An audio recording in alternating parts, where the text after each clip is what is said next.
Hey, what's going on? Tragick here once again, and grilling out today. But before I grill out, I figured I'd do this video real quick and get it off and going. My wife is actually here today, but she's going to let me record this video real quick, keep the kid outside. So let's get right to the bare bones of what happened on Monday Night Raw. Wow, tremendous. Last night was pretty good in wrestling. Started off with basically John Cena in the ring. They had a little promo, Big Show. They always do like a rerun of what happened the week before usually, if it's majorly important to the storyline. Going into Money in the Bank, Big Show's trying to be put over as this huge monster. So definitely that's a part of the storyline going in. So John Cena came out, was talking, and then BRYAN came out and was talking as well. Good conversation between the both of them, really funny things. CM Punk came out and basically, BRYAN saying everybody wants to see me win the world title, and John Cena said, well, I know CM Punk knows at least one other person, and I know one other person that definitely doesn't want that to happen. And CM Punk comes out and says, I know a lot of people, and he started pointing at everybody in the crowd. It's funny, everybody's going, yes, yes, and BRYAN saying, stop it. And then Chris Jericho comes out, and he talks his crap, and then he said, if anybody has anything to say to him, to us, or something, he said something to the effect, and Kane comes out and said otherwise. So he said something about something, I don't know, I forget what exactly the quote was, but it kind of makes sense, but not really. And then Big Show came out and cleared the ring, which made no sense to me whatsoever. So we've seen that, and that basically, we already knew the tag team match led, and then before they even came out and did that, they already announced the tag team match, which was going to be John Cena and CM Punk taking on BRYAN and Chris Jericho, which sounds amazing. That's a pretty good tag match. I mean, of all tag matches they make, they usually put somebody stupid in it, and this is actually a pretty well, built tag team match set for later on that last night. So we got that. So we get a mixed tag team match at some point during the night, and like I said, I don't usually put them in order, I just spout them out. So we got AJ Styles and we got Sheamus, random tag team put together, and take on Vicky and Dolph. Vicky took it. I don't know, but it looked pretty damn, I don't know, some of these wrestlers are getting really, really good at like looking like they actually hit the person, because I mean, we all know they don't hit them, or if they do hit them, it's like a light tap. Or something like that to that effect, and it looked pretty damn close.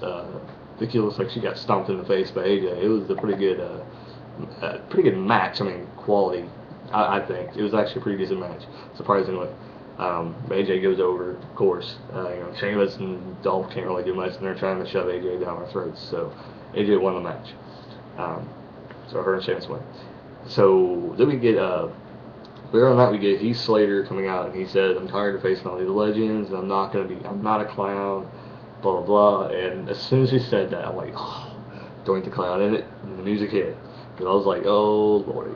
But then, surprisingly, and some people were saying that, oh, Doink the Clown can't win, but he had a good run in the WWE back in the day. So it wouldn't have surprised me if they let Doink win, but he got beat by Heath Slater. And then afterwards, you hear the Self High Five theme song, and DDP comes out, which gets me to a weird point, is that like Monday Night Raw, 1000th episode, we never seen DDP on Monday Night Raw. We seen him like, I think for like a month maybe, as DDP doing the whole diamond cutter and everything, because I don't think they wanted to mesh it with the RKO, because basically that's what it is, RKO and, Stone Cold Stunner. They didn't want to mesh those together, so they want to have another person with that finisher. So I think that's why DDP never really got over, or they didn't want to put him over in WWE, because he already had a finisher similar to everybody else's. We also got an 8-man tag near the beginning of the night. This thing was horrendous. It was horrible. Everybody just walking out. It's like, what kind of match is this? Like, it's stupid. You wasted our time. You could have had, like, I don't know, but Otunga was the last man. Cody Rhodes and the primetime players walked out on Otunga, which believes, I'm thinking that he's going to turn face, which I don't know if that would be good or bad for his career. I think it might be actually good, because we don't know where we're going to go with this character. But Otunga's left in the ring, and he got the kill switch from Christian. At first he got the Cobra for the loss for the team, and then he got the kill switch, and then he got Brodus Clay's splash, which I don't know why Brodus Clay is on the show, because last week they showed and acted like he was going to be injured and out for a while. and then he shows up this week. It's like, this makes no sense whatsoever. The booking is horrible now. But it's interesting, still interesting. And the what's it called, the Funkadactyls, they had like some weird gold costumes on, so they were pretty wild looking. But we've seen DDP and Joey Khan. I thought that was amazing to see them too again. And then we seen we were promised Brock Lesnar, which kind of pissed me off, is because Brock Lesnar was supposed to be going there, and then here comes Paul Heyman on the via satellite thing. And I'm like, are you kidding me? And it's like, so we get Paul Heyman instead. Kind of disappointed.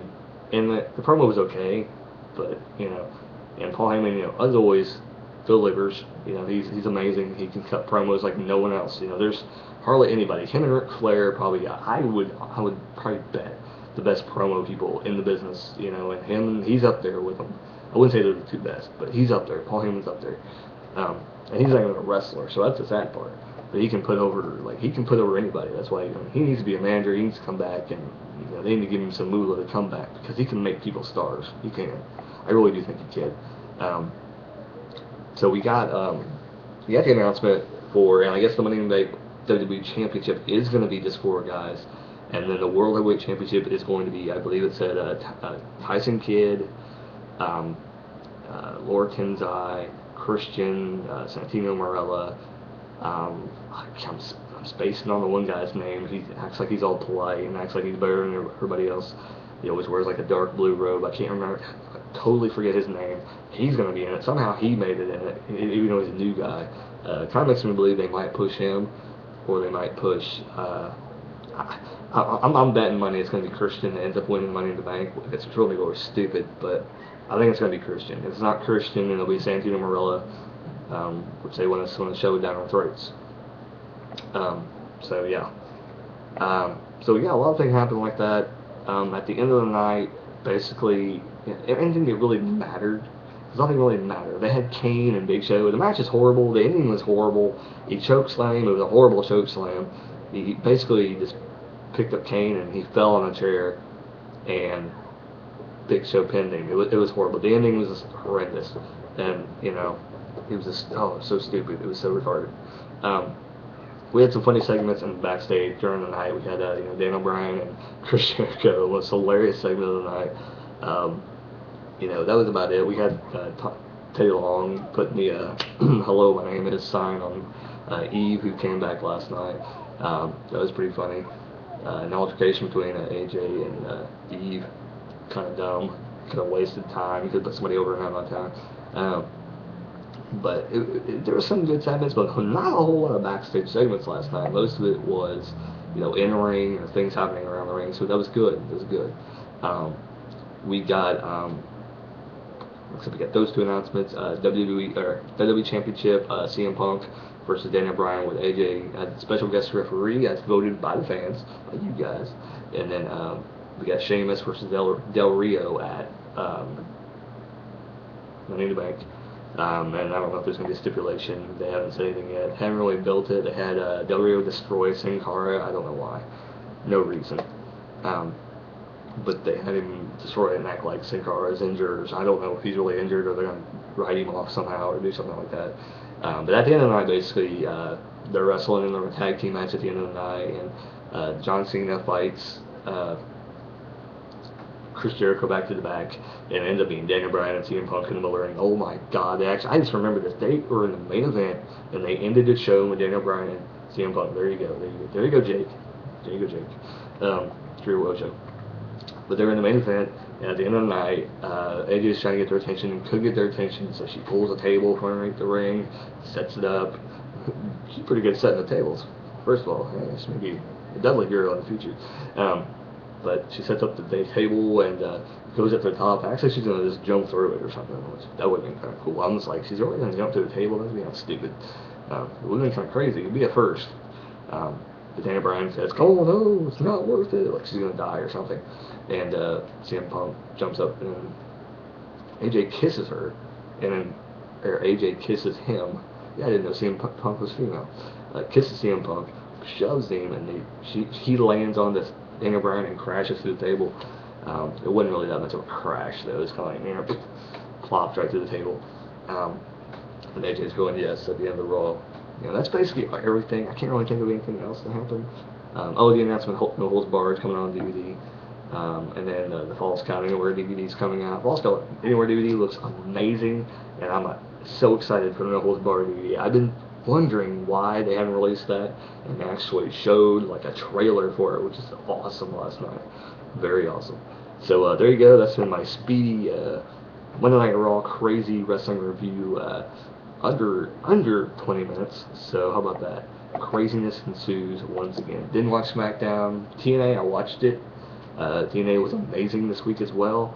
And like I said, so far TNA is beating the WWE in storyline wise. I mean, this AJ thing is the best thing going on in WWE. It's the only thing going on in WWE. It's really worth watching. TNA's got a lot of storylines going on, and Bobby Roode, Austin Aries, it's going to be amazing. Should be an amazing match. Definitely got to try and find that online when it gets over with. And we're going to see.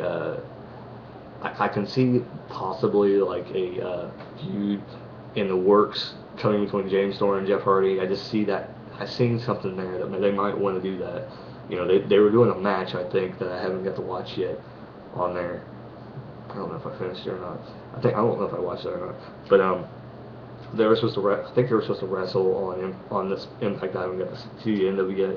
But they look like they're saying they're two top money makers. That's what Hogan called them. So I'm like, whoa, wonder if they're going to do something with them at the pay-per-view coming up or whatever. So yeah, Samoa Joe finally, they're letting him step out. So maybe this year would be a year for Joe. Maybe he'll come up and really surprise people. I don't think he'll win the Bound for Glory series, but maybe they'll give him a shot down the road, because we haven't seen him face Bobby Roode for the title yet. So maybe they're holding off on that. Maybe they're going to have him be the one to beat Bobby Roode eventually, or somebody else coming up. I think it's probably going to be James Storm, because that's what they're building to like so long. So yeah. We've seen Taylor Hendricks. That's okay. She's not bad. She's probably the most excited I've been. I like Joey Ryan. He should have been taken on a contract. That first guy should have been refused right off the bat. But we got him. We haven't even seen him on TV. Taylor Hendricks, I hope we see her more in the future.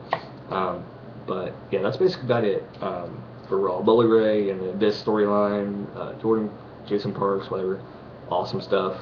I'm really excited for that. So there you go. Thank you for watching, and I hope you continue to watch my crazy wrestling reviews. Like I said, I'm going to try and do them on Tuesday. If I don't, I'll get them done as soon as possible. But hey, it's a fresh mind, and I get to think and let it all sink in and give you my thoughts on what happened on wrestling this week. Hope you enjoyed it. And remember, this is for last week's Impact, so I'll probably be a week behind when I do the Impact things on Crazy Wrestling Review. But hey, it's worth it. Like I said, you just sit in, sink in. Anyway, thank you for watching. This has been Tragick, and this has been your Crazy Wrestling Review. Keep on rocking.